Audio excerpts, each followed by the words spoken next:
Hai semua, selamat datang di channel Baca Saham. Pada video ini, kita akan membahas satu topik dengan judul saham ini dibeli LKH atau Lo Keng Hong di tahun 2025. Tapi seperti biasa, semua pembahasan ini bukan rekomendasi dan hanya informasi. Ingat, kerugian kamu tanggung sendiri ya. Nah, berdasarkan data yang kamu lihat ini, kamu bisa mengamati bahwa LKH melakukan pembelian pada tanggal 15 Januari tahun 2025 sebanyak 1,5 juta lembar saham, dan hal ini merupakan transaksi pertama yang dilakukan oleh LKH di tahun 2025 untuk saham ini. Jika kamu lihat lebih detail, sebenarnya LKH sudah melakukan akumulasi saham ini beberapa kali. Contohnya seperti di tahun 2024, yang mana LKH melakukan pembelian sebanyak 5 kali, yaitu di tanggal 30 April, 16 Desember, dan 23 Desember. Di tahun 2023 ada pembelian sekitar 5 kali juga, 10 Juli, 30 November, 1 Desember, 4 Desember, dan 5 Desember. Tahun 2022 juga dilakukan pembelian 3 kali. Tahun 2021 juga dilakukan pembelian yang cukup banyak. Dan berdasarkan data ini, kamu bisa lihat bahwa tercatat LKH melakukan pembelian di awal tahun 2021. Tapi kembali lagi, ini hanya ditampilkan untuk pembelian di atas dengan kepemilikan 5%.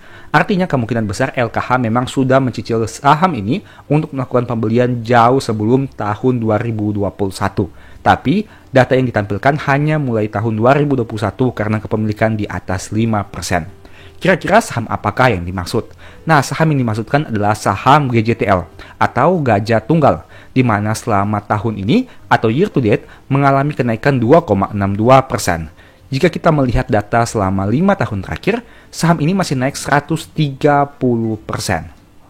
Nah, sekarang mari kita lihat dengan pembelian LKH di tanggal 15 Januari tahun 2025. Pada harga berapakah kira-kira LKH melakukan pembelian? Jika kita amati di sini, kita lihat untuk data grafik selama year to date-nya.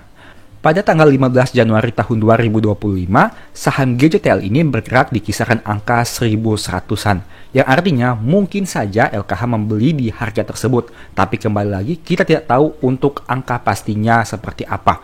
Dan bisa saja ada terjadi transaksi dengan harga tertentu yang mungkin tidak kita ketahui. Nah, tapi secara sekilas kamu bisa lihat bahwa saham ini diperdagangkan pada kisaran angka 1.100 di tanggal 15 Januari tahun 2025. Sekarang mari kita lihat data harga saham GJTL selama 10 tahun terakhir. Jika kamu lihat saat video ini dibuat, harga sahamnya sebenarnya mirip seperti harga saham di tahun 2016 dan tahun 2015. Bahkan jika kamu amati lebih lanjut, sebenarnya harga sahamnya tidak bergerak terlalu signifikan dalam beberapa tahun terakhir, di mana belum sempat menyentuh angka di atas 1.500. Pertanyaannya, kenapa LKH masih tertarik membeli saham ini? Apakah mungkin modalnya sudah dibeli di harga yang lebih bawah sehingga harga saat ini sebenarnya masih menarik? Dan apakah LKH memiliki prospek ke depan tentang saham GJTL di mana harganya berkemungkinan besar untuk mengalami kenaikan harga yang lebih signifikan dibandingkan harga pembelian saat video ini dibuat? Nah, kita bandingkan dari sisi historical PBV-nya. Untuk PBV dalam 10 tahun terakhir, bisa kamu lihat saham ini diperdagangkan pada rata-rata PBV selama 10 tahun terakhir sekitar 0,45 kali. Dulunya sempat di atas PBV 0,8 kali, tapi sempat juga turun di bawah PBV 0,29 kali.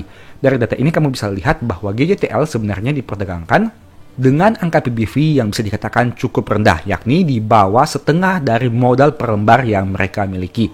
Artinya dari sisi harga saham, sebenarnya mungkin jika dikali dengan modal per lembarnya, harga saham GJTL mungkin berada di angka kisaran di atas Rp2.000. Tapi karena PBV-nya hanya 0,45 kali, sehingga membuat harga sahamnya hanya di kisaran 1.100-an rupiah saja, bahkan di bawah Rp1.500. Apakah ini yang menandakan kenapa LKH tertarik membeli saham ini dengan harapan ke depannya harga saham GJTL bisa naik hingga di atas angka 2.000? Kita tidak tahu secara pastinya seperti apa. Tapi jika dilihat secara sederhana, maka angka PBV 0,45 kali ini jika menjadi 1 kali artinya ada potensi terjadi kenaikan sekitar 100%. Kita lihat sekarang untuk beberapa data keuangan yang cukup penting dari saham GJTL. Jika kamu lihat di sini, untuk data laba yang dihasilkan oleh perusahaan di tahun 2015 adalah minus 313, kemudian naik menjadi 627 di tahun 2016, turun menjadi 45 di tahun 2017, turun lagi menjadi rugi 75 di tahun 2018, naik menjadi 269 di tahun 2019, naik menjadi 320 di tahun 2020, turun lagi menjadi 86 di tahun 2021, turun lagi menjadi rugi 181 di tahun 2022, naik signifikan menjadi 1181 di tahun 2023, dan diproyeksikan labanya mencapai 1318 di tahun 2024 berdasarkan data hingga Q3-nya.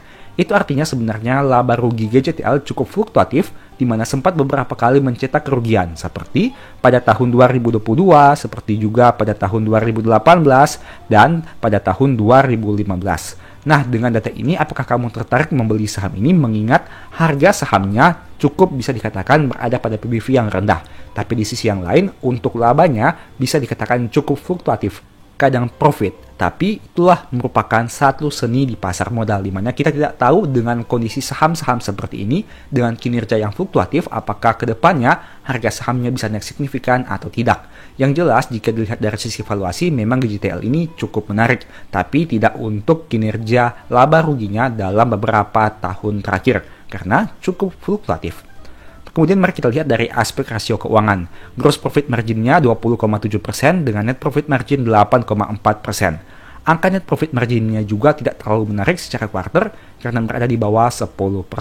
Sedangkan untuk net income-nya sebenarnya masih tumbuh secara kuarter sekitar 20,9%. Dividen yang ditawarkan sekitar 4,2% yang dibagi terakhir di tahun 2024. Sekarang mari kita lihat dari sisi dividen yield perusahaan.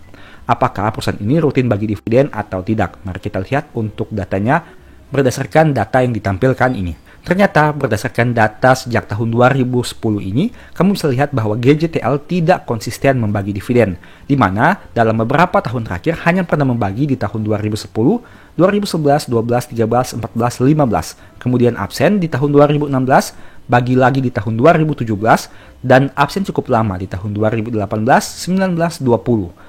Kemudian bagi lagi di tahun 2021, absen lagi di tahun 2022 dan 2023, dan bagi lagi di tahun 2024. Untuk angka dividen per share-nya juga bisa dikatakan cukup fluktuatif, tapi hal ini bisa dikatakan wajar mengingat kinerja laba GJTL juga bisa dikatakan cukup fluktuatif. Kadang rugi, kadang profit, kadang rugi, kadang profit. Sehingga hal itulah yang menyebabkan kenapa angka dividen per share-nya juga cukup fluktuatif.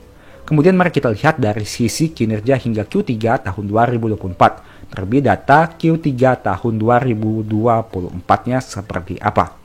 Pertama dari sisi total pendapatan, sebenarnya masih tumbuh dibandingkan Q3 tahun 2023. Begitu juga dengan beban pokok penjualannya. Nah, tapi di sini sayangnya, karena secara nominal beban pokoknya naik lebih signifikan, sehingga menyebabkan laba kotornya turun dari 1063 menjadi 1015. Dan ada juga kenaikan dari beban usahanya.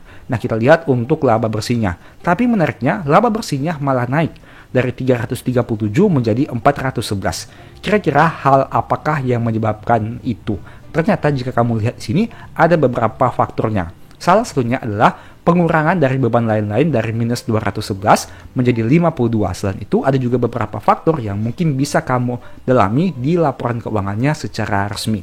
Kemudian mari kita bandingkan data sejak tahun 2019. Laba Q3 tahun 2019 adalah rugi 24 dan kini 411.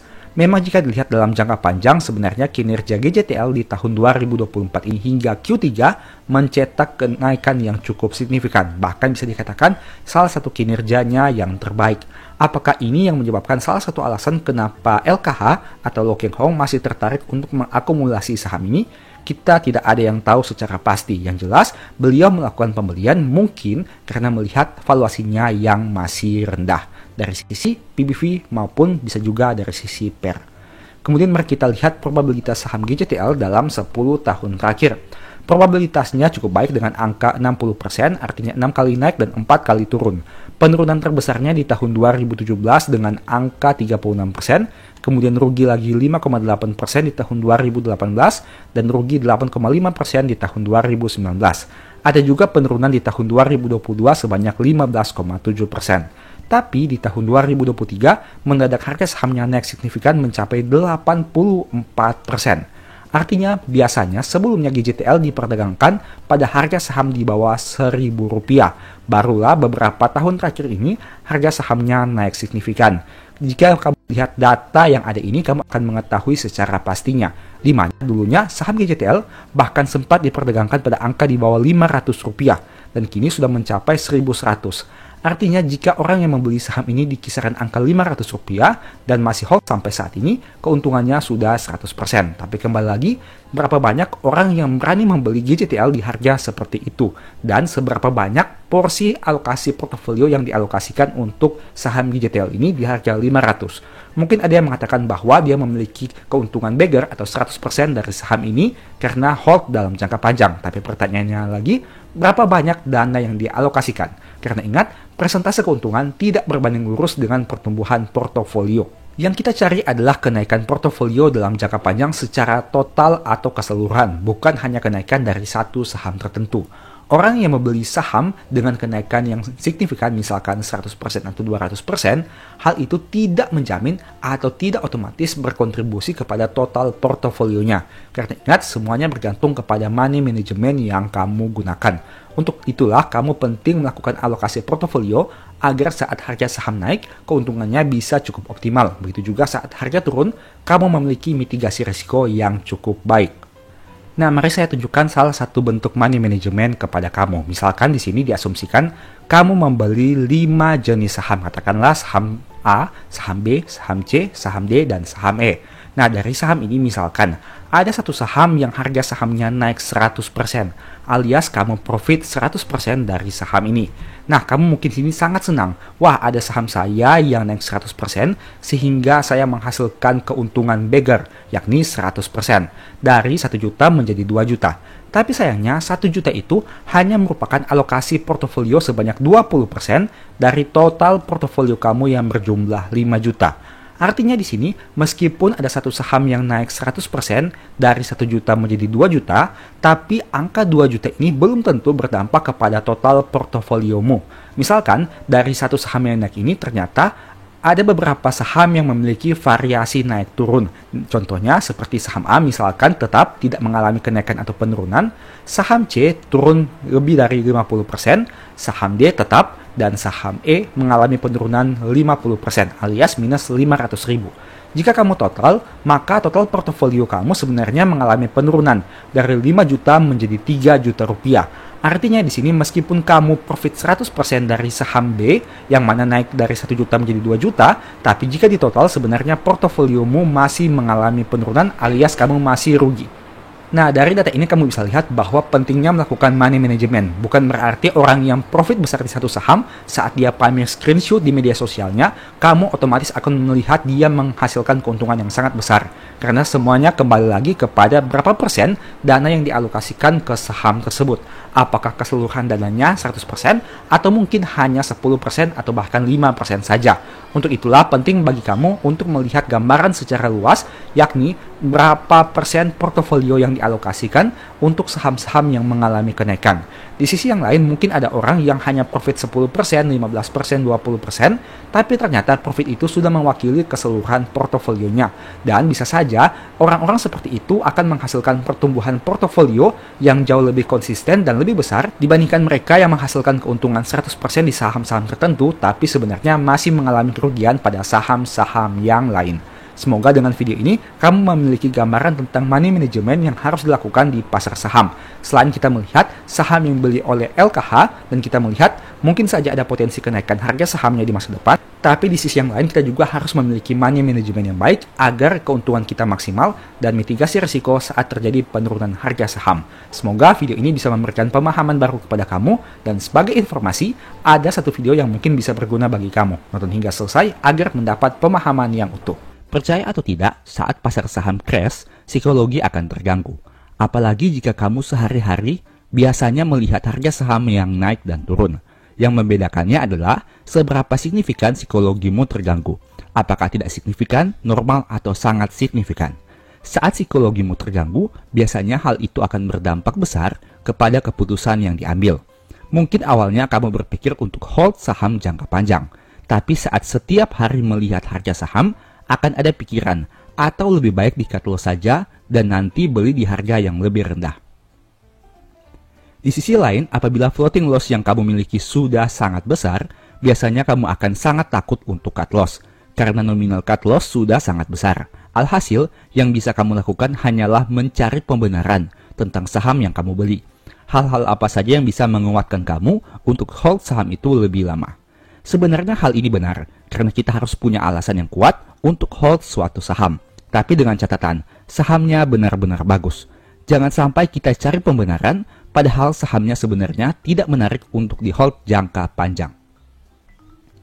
Apabila kondisi portofoliomu sudah floating loss sangat besar, tidak punya dana untuk average down, tapi kamu yakin sahammu bagus, saran saya, sebaiknya kamu uninstall dulu aplikasi online trading, RTI, dan segala media sosial yang berhubungan dengan saham. Karena tidak ada gunanya kamu melihat berbagai informasi itu saat kamu tidak punya dana lagi untuk average down. Masih lebih baik kamu melakukan rutinitas seperti biasa, baik itu bekerja dan berbisnis, dan meninggalkan saham untuk sementara waktu. Memilih untuk tidak melihat saham sebenarnya merupakan salah satu teknik yang bisa juga dilakukan saat market crash dan sudah tidak ada dana lagi. Hal ini akan membantu menjaga psikologimu agar tidak kacau dan akhirnya salah mengambil keputusan.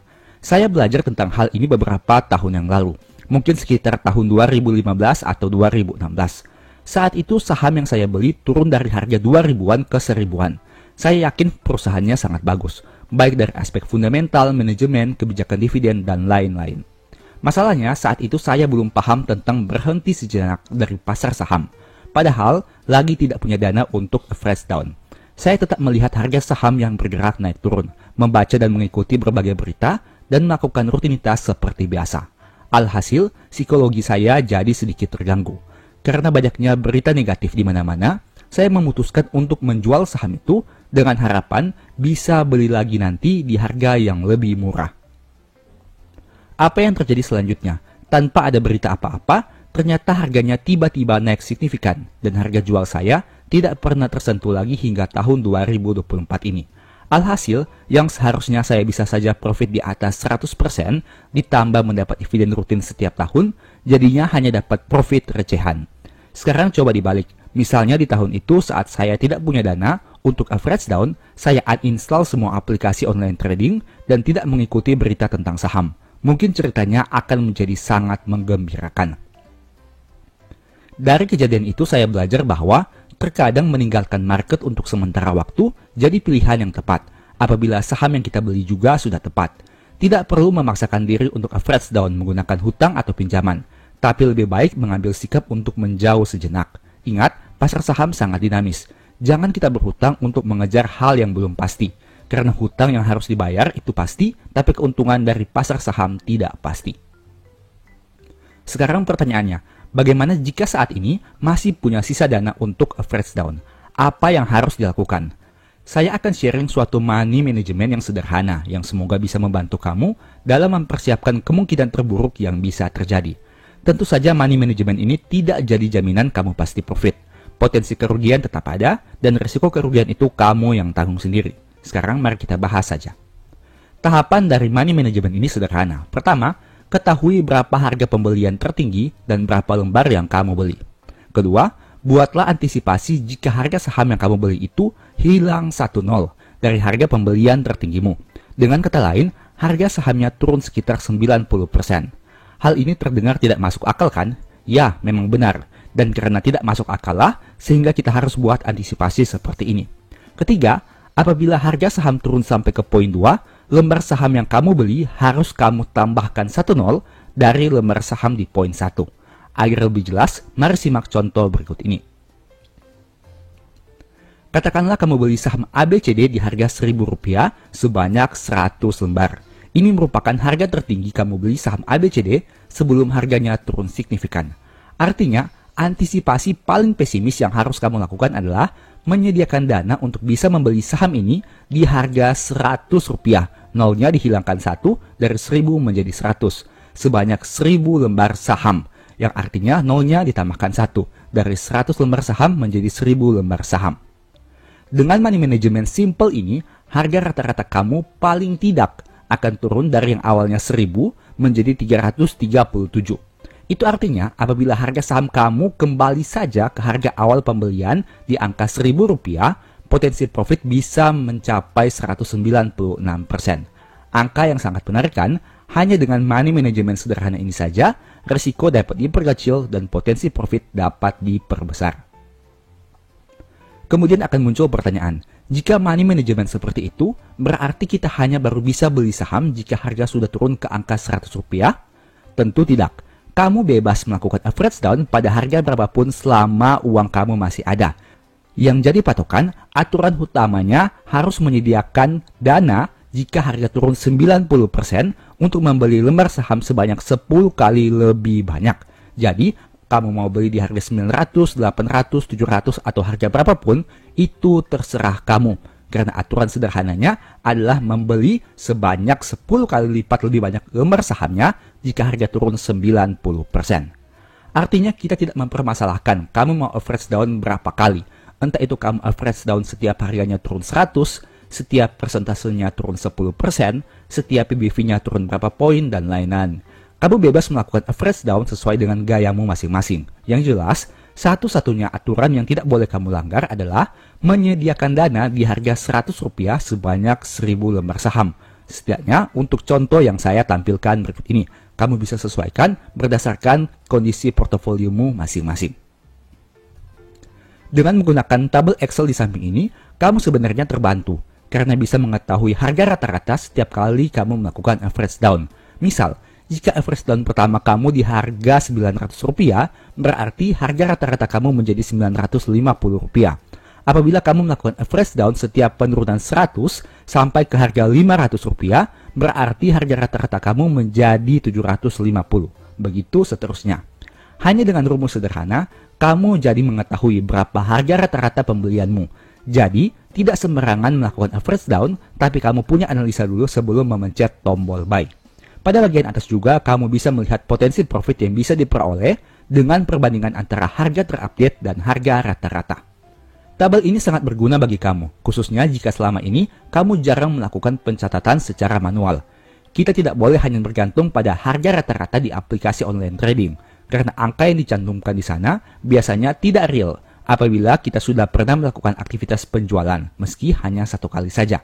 Kamu bisa coba membandingkan secara langsung agar paham apa yang saya maksudkan.